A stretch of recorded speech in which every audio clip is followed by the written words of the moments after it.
Hello and welcome to the Rock Your Voice podcast.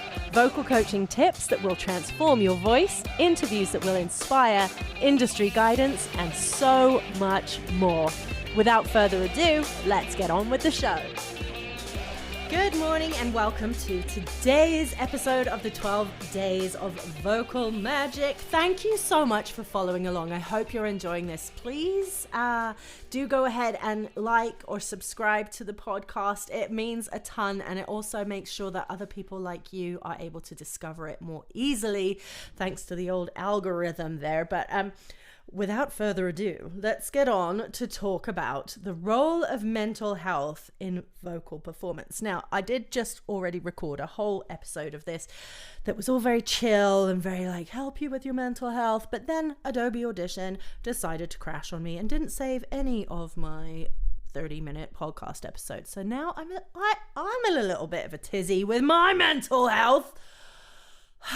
But such is life. Here we are. Let's be calm, let's be zen. Let's think about all of the things that will get things flowing in the best possible way. All right, so we're going to talk about how mental health directly impacts your vocal performance and why prioritizing your well-being is essential as a singer. There are so many elements to this. There is honestly, we could do a series upon a series upon a series all about mental health and vocal performance. And then on top of that, you've got to look at the mental health for performing artists who are on the road and in the industry and all of the things. There is a whole thing there. I recently just completed my mental health practitioner certification for working with voice and music students, just so that I can support them more, because I've learned over in the last 20 years how connected the voice is to mental well-being. I'll give you a few examples here. So sometimes I'll be working with a client who I've worked with for a long time, and their voice is all flowing and they're free and they're easy and it's all good. And then some days it'll be like, okay, there is a block here. And because I've been working with them for a while, it's fair for me to ask and be like, okay, how's everything going? How is life? And 9 times out of 10, they'll be like, you know what, I am stressed out, or I had a crappy sleep last night, or there will be something going on outside of the music world, but it is impacting their voices directly. Now, that doesn't even take into account things like performance anxiety, nerves, or what have you. Now, another example about how nerves can completely impact your voice. I have a wonderful client, but I nearly fired her at the start because she bailed on me, I think, 4 times before she actually managed to come into her session. Like she canceled like last minute, every time, real last minute cancels. Like I think once she even canceled from being in the parking lot outside the studio. You know who you are. She's an avid listener to the podcast too. So hello, if you are listening. But now she's at the point where she performs. She still gets pretty intense performance anxiety. However, she's gotten to the point where she is performing. She has written and recorded and released music. So she's come a really, really long way. She's got a brilliant voice, and she collaborates with other artists in our circle too. So it's really, really cool to see. So if you feel like you are in that situation where you just want to explore what your voice can do, but you're absolutely terrified of it. I've also had clients come to a session and they'll sit there and they'll say, I don't even know if I can sing in front of you today for our first session. They're like, me just being here now is a big achievement for me. And I've never had a client that hasn't sang in a session and been like, this is actually really fun. This is really easy. You've made this really comfortable for me. And we've just had a good time and a good laugh or what have you. So please reach out. I'll put a link to schedule a call if you're interested, because I'd love to have a quick chat and just see where you're at and help you, because nothing breaks my heart more to see someone who loves singing and loves music and just needs a bit of guidance to overcome that, what feels like a brick wall or a mountain in front of you. But it is manageable. You can overcome that if you do want to start enjoying your voice a bit more with a bit more confidence. So please reach out. So the mental health element or the anxiety side of things can really impact your voice, because what's going to happen is muscle tension. You're going to get shallow breathing. Your shoulders are probably going to get tight. All of these things that we really need to relax and support when we're singing or performing. So it's a very cruel twist that the things that we need to have most relaxed when singing are the things that get most tense when we are about to sing. So it's a wild ride, this journey as a singer. So just being aware of that and knowing you are not alone. Everyone experiences this at one point or another, or every single time they step on stage. So don't beat yourself up. Don't be too harsh on yourself. And also just be aware if you're having a bad voice day, if your voice isn't performing as normal, take a minute, be like, what's going on? Was I awake at 3:00 this morning worrying about stuff? Or did I just come back from a really, really rubbish day at work? Was work really stressful today? Are these external factors impacting my voice today? And sometimes we don't think about that. We don't put it into consideration, and then we just get hard on ourselves about how our voice isn't doing what we want our voice to do. So some days you just have to give yourself grace and be like, you know what, this isn't an optimal voice day for me. I want to sing because singing is going to actually relax me. And the science behind that is true. Singing will relax you because what you're doing is you're working your breath, and you're letting out longer notes, but longer breaths, because you're sustaining notes, which is going to stimulate the vagus nerve into rest and digest versus fight or flight. So singing does scientifically relax you. So if you have had a stressful day and you want to just sing without judgment. Because if you're judging and your voice is crunchy or it's not coming out the way you want it to come, and the judgment is going to actually increase the stress, the tension, and it's just going to be a really poopy loop. Sorry, I can't believe I just said that. You're going to go down a rabbit hole. So don't put that pressure on yourself. Give yourself grace and let your voice just relax, and let your voice relax you. The really cool thing about the voice is that it is a physical and an emotional instrument. Now, we've all heard people play instruments and be like, wow, that's just beautiful. I really felt something there. But the voice is the only instrument that you can actually attach emotion to. A piano doesn't have feelings. A guitar, when you strum it, you can't feel the emotion it is feeling. You can feel emotion because the chords are beautiful, or the melody is sad, or the melody is exciting and upbeat. You can feel something from it, but you can't understand the emotion in a way that you can with a human voice singing a sad song or a super happy, excited song.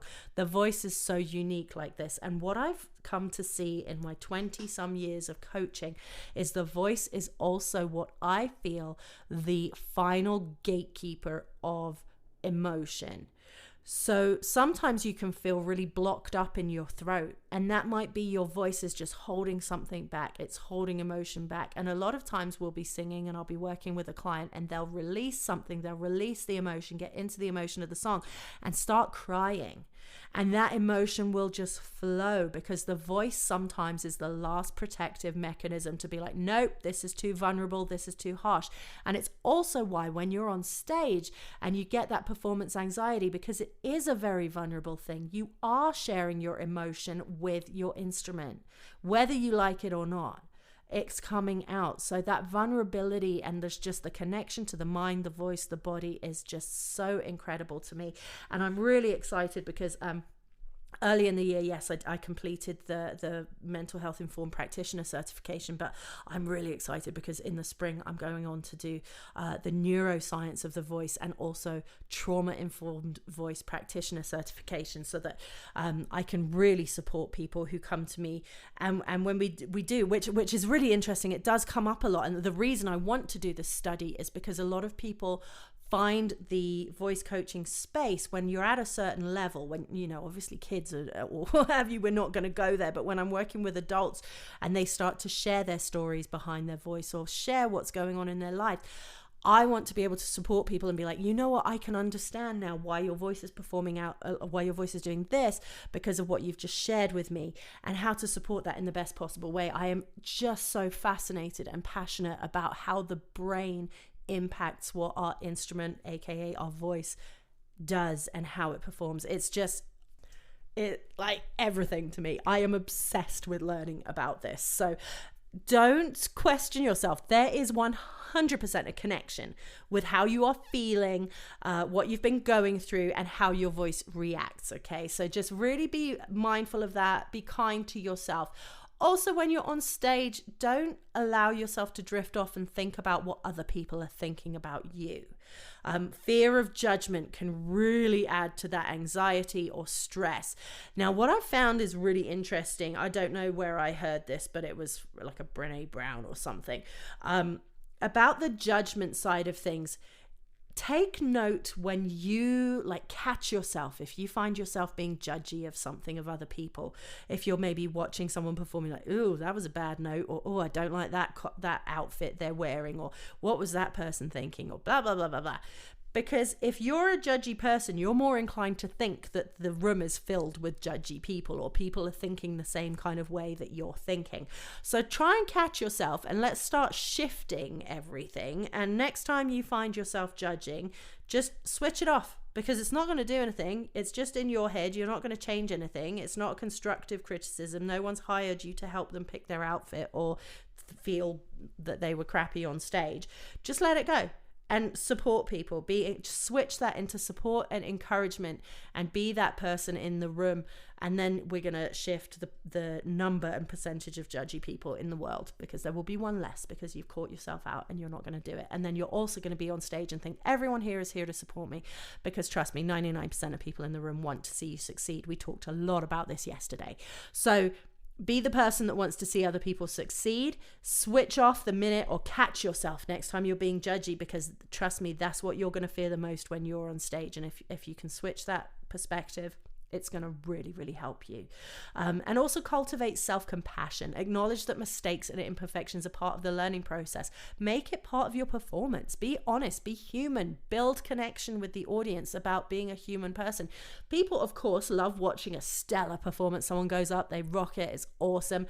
But they also love to connect with someone who's like, I'm doing my best up here. I'm trying. This is new for me.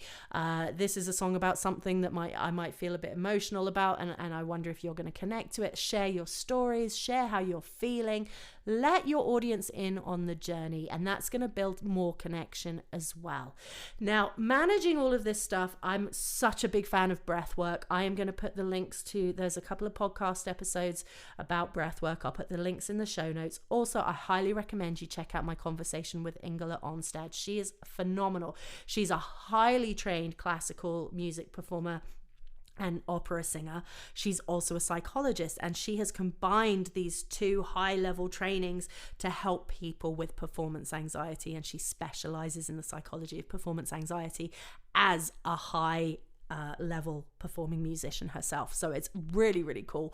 Check out that conversation, and that will give you lots of insight as well to help you with that. So like I said, this is a very surface level look at some things of how mental wellness and how anxiety or your current mental state can impact your voice. Please do reach out for proper help if you do feel that you need it. I highly recommend a good therapist. I love a good therapy sesh myself. So please do reach out for proper support if you feel like you need it. If you'd love to explore singing and you're absolutely terrified, I'll put a link to schedule a free call, like a quick little 10-minute chat.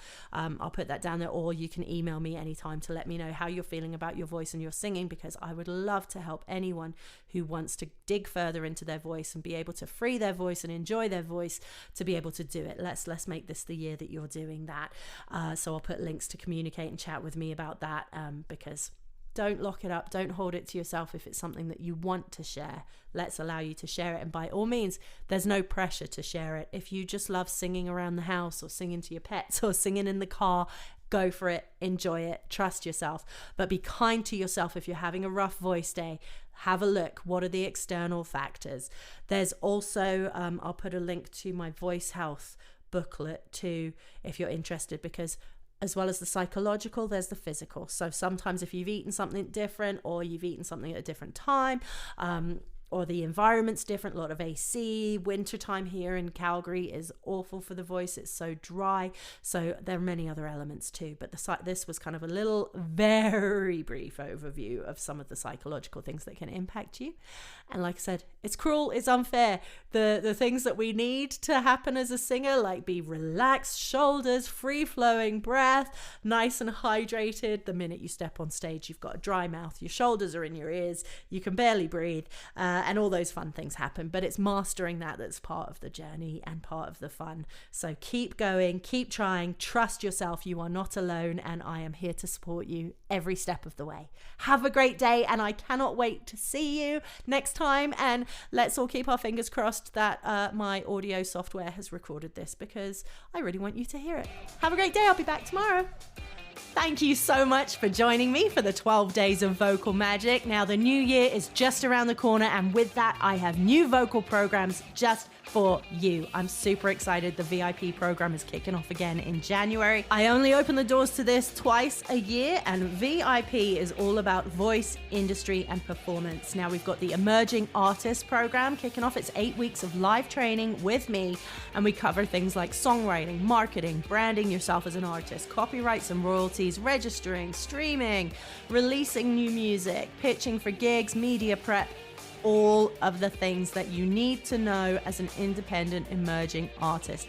So if you are just taking the journey from hobby singer into emerging artist, this is the course for you.